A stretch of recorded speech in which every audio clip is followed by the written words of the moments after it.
ማርያም አምላኳን ነው ልጇን ነው የወለደችው? አምላኳን። እሺ ጥሩ። ስንት አምላክ አለ? አምላኳን ነበር ጡት ስታጠባ የነበረው? እሺ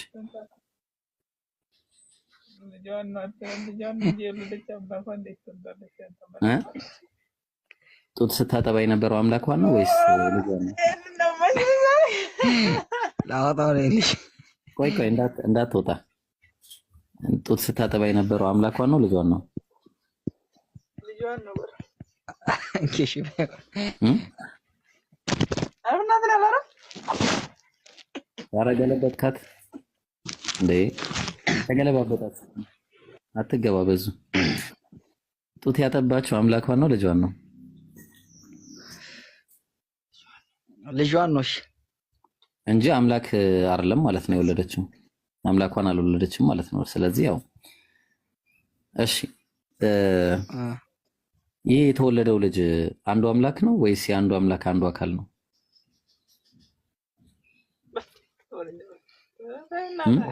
አታስጨንቀኝ አባቴ፣ ምንም ችግር የለውም። እሺ በቃ ቀለል ላድርግልህ። አንደኛ ምን ላይ መሰለህ? አንዴ ልስጥህ። ሉቃስ ወንጌል ምዕራፍ 1 ቁጥር 30 ላይ እንዲህ ይላል መጽሐፉ ሲናገር፣ መልአኩም እንዲህ አላት፣ ማርያም ሆይ በእግዚአብሔር ፊት ጸጋን አግኝተሻልና አትፍሪ፣ እነሆ ትጸንሻለሽ አለ፣ ወንድ ልጅም ትወልጃለሽ። የተወለደው ልጅ ወንድ ልጅ ነው አይደለ?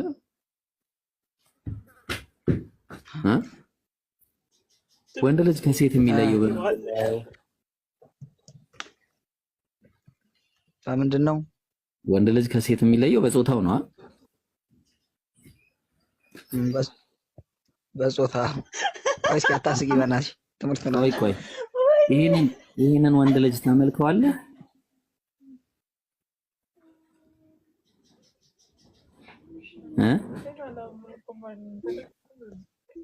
በል እንጂ ወንዱ ልጅ ታመልከዋለህ?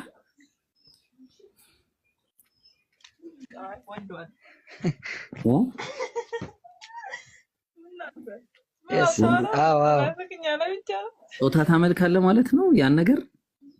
ኧረ እሷ እንዳትሰማ።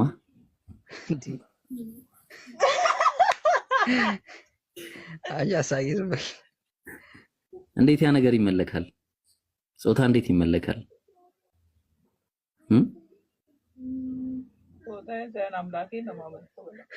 እኮ እዚህ ጋር የተወለደው ልጅ ወንዱ ልጅ ኢየሱስ ተብሏል። አይ ምን እንዳለ ትጸነሻለሽ፣ ወንድ ልጅም ትወልጃለሽ።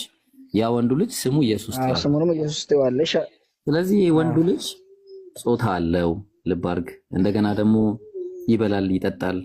ከበላ ከጠጣ በኋላ ደግሞ እንደምታውቀው ያው የሚሸኝ ነገር አለ አይደለ? አይደለ እንዴ? ሽንት ቤት ምናምን የሚባል ነገር አለ። እውነት ኢየሱስን ስታመልክ ይሄንን ለብቻ ነጥለ ነው የምታመልከው ወይስ ኢየሱስን ሙሉ በሙሉ ታመልከዋለህ? ወይስ እነዚህ ሙሉ አንድ ላይ ታመልካቸዋለህ? ለምሳሌ ላሳየ ለምሳሌ አይ በጣም ነሰሰሪ ጥያቄዎች ናቸውና አይ ተመልከት። ኧረ ሚስትህን አታስጎብኘን ተው፣ እንደው ግድ የለ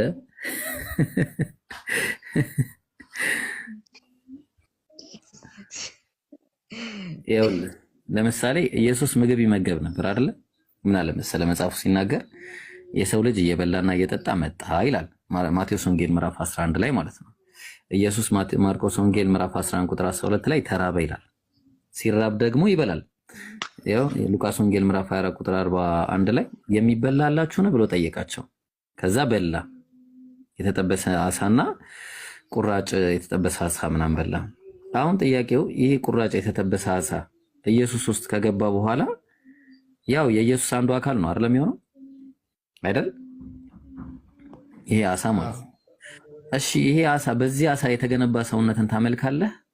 ምክንያቱም ሉቃስ ወንጌል ምዕራፍ 2 ቁጥር 52 ላይ ኢየሱስም በጥበብና በቁመት በሞገስም በእግዚአብሔርና በሰው ፊት ያድግ ነበር አለ።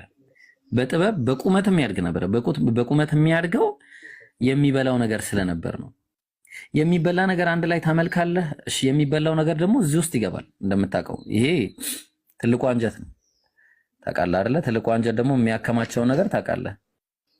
ስለዚህ አንድ ላይ ይሄንንም ታመልካለህ፣ ጾታውንም ታመልካለህ፣ በዛ ላይ ደግሞ አንድ ሰርፕራይዝ አለ። ለምሳሌ የትኛዋ መሰለች ሰርፕራይዟ? እቺ የግርዛቷ ጊዜ ማለት ነውና ምን አለ መሰለ መጽሐፉ ሲናገር ያው እዚህ ጋር ያው ተመልከተ ሉቃስ ወንጌል ምዕራፍ 2 ቁጥር 21 ላይ ሊገርዙትም 8 ቀን በሞላ ጊዜ አለ ኢየሱስ ተገርዟል። እሺ ከኢየሱስ ተገርዞ የተጣለውን አካል ታመልከዋለህ? የኢየሱስ አካል ነውና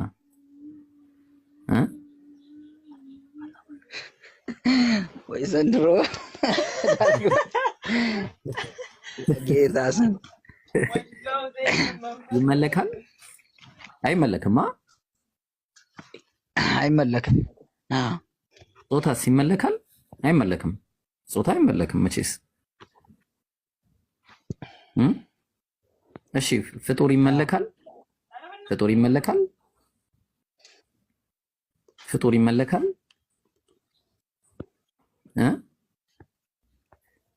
ፍጡር ይመለካል? ወዳጄ ስም ማን ነው ግን? እስኪ ስምን እየጠራው ብናገር ይሻላል። ስምን መጥራት እየጨነቀኝ ነው እዚህ ላይ ባለው።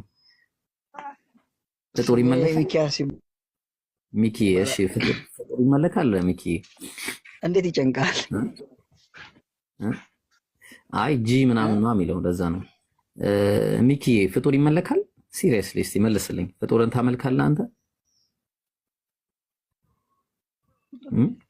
ፍጡር እንዴት ይመለካል? አይመለክም አይደለ? ፍጡር እናንተ ሰው ታመልካለን? ፈጣሪን ነው እንጂ የምታመልከው እኮ። ኢየሱስ ሰው ነኝ ብሏላ። ላሳየሽ። ኢየሱስ ሰው ነኝ ያለበትን ያው ምን አለ መሰለሽ፣ ኢየሱስ እኔ ሰው ነኝ ዮሐንስ ወንጌል ምዕራፍ ያው ላሳይሽ፣ ቆይ ግድ የለሽም። ዮሐንስ ወንጌል ምዕራፍ 8 ቁጥር 40 ነገር ግን አሁን ከእግዚአብሔር የሰማሁትን አለ። ስንት እግዚአብሔር አለ? አንድ እግዚአብሔር። የሰማሁትን እውነት አለ የነገርኳችሁን ሰው አለ። ስለራሱ ሲናገር ሰው ነኝ አላየሽ? ልትገሉኝ ትፈልጋላችሁ እንዴ? አብርሃም እንዲህ አላረገም አለ። በጣም የሚገርም ጥቅስ ለስተሽ ሐዋርያት ሥራ ምዕራፍ 2 ቁጥር 22 ላይ በጣም የሚገርም ጥቅስ ነው። ያዙት ይሄን ጥቅስ እሺ። ምን ይላል መሰላችሁ? የእስራኤል ሰዎች ሆይ ይህን ቃል ስሙ። ራሳችሁ እንደምታውቁት የናዝሬቱ ኢየሱስ እግዚአብሔር በመካከላችሁ በሱ በኩል ባደረገው ታምራትና በድንቆች በምልክቶችም ከእግዚአብሔር ዘንድ ለእናንተ የተገለጠ ምን ነበር አለ? ምን ነበር አለ? ሰው ነበር አለ። ኢየሱስ ሰው ነው የነበረው እንጂ አምላክ አይደለም። ኢየሱስ አንድም ቦታ አምላክ እኔ አምላክ ነኝ አምልኩኝ ብሎም አያውቅም። ኢየሱስ አንድም ቦታ እንደውም ምን አለ መሰላችሁ? በጣም የሚገርም ጥቅስ ስለስተ አንደኛ ጢሞቴዎስ ምዕራፍ ስንት ላይ መሰላችሁ? ምዕራፍ 2 ቁጥር 5 ላይ ምን ይላል? አንድ አምላክ አለና አለ።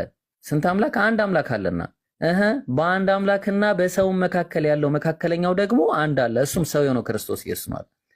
ስለዚህ አንድ አምላክ ካለ ኢየሱስ ከአንዱ አምላክ ውጪ ነው ማለት ነው። በደንብ ልብ አድርጎ ኢየሱስ ራሱ የተናገረውን ነገር ነው የምነግራችሁ። አሁን ደግሞ ማርቆስ ወንጌል ምዕራፍ 10 ቁጥር 17 እና 18 በደንብ ያዘ ሚኪ። እሺ ምን አለ?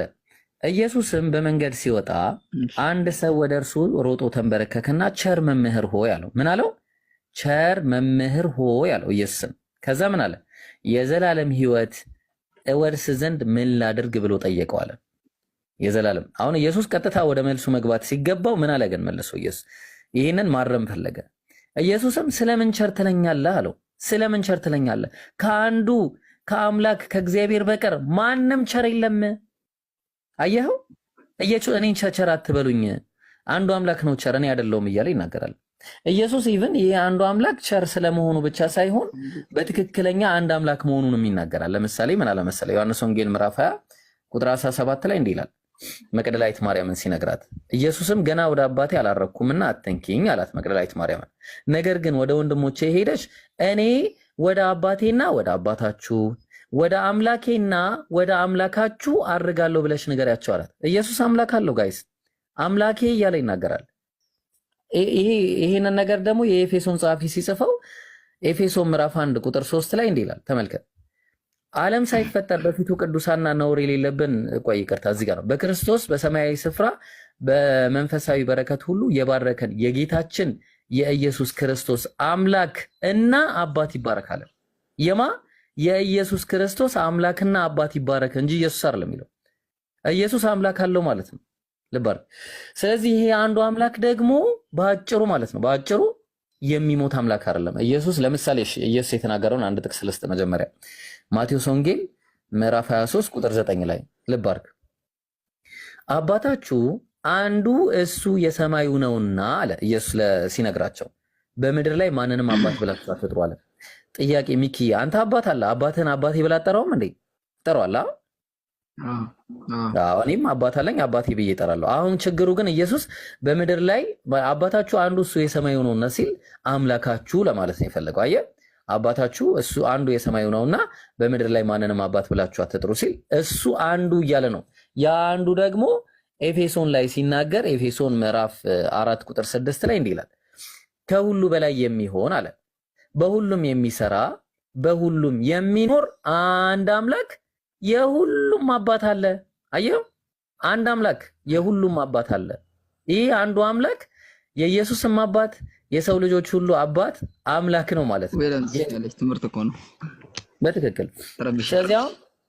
ስለዚህ ኢየሱስ አሁን ይህንን ነገር አስመልክቶ በቃ እሱ ከእግዚአብሔር ዘንድ የመጣ ማለትም ያው ልክ እንደ ሌሎች ነቢያት ሁሉ እሱም ነብይ ነው። ባይሆን ምን አለ መሰለህ ዮሐንስ ወንጌል ምዕራፍ 5 ቁጥር 30 ላይ እንዲህ ይላል።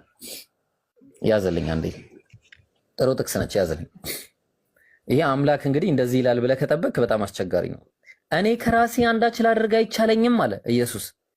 እንደሰማው ፈርዳለሁ፣ ፍርዴም ቅን ነው፣ የላከኝም ፍቃድ እንጂ ፍቃዴን አልሻምና አለ። አየው፣ አምላክ እውነት እኔ ከራሴ አንዳች ላደርግ አይቻለኝም ይላል? ይህንን ይላል አንድ አምላክ? በጭራሽ ሊል አይችልም። አንዱ አምላክ እንደዚህ አይልም። እንደሰማው ፈርዳለሁ፣ ከማንም አይሰማም አንዱ አምላክ።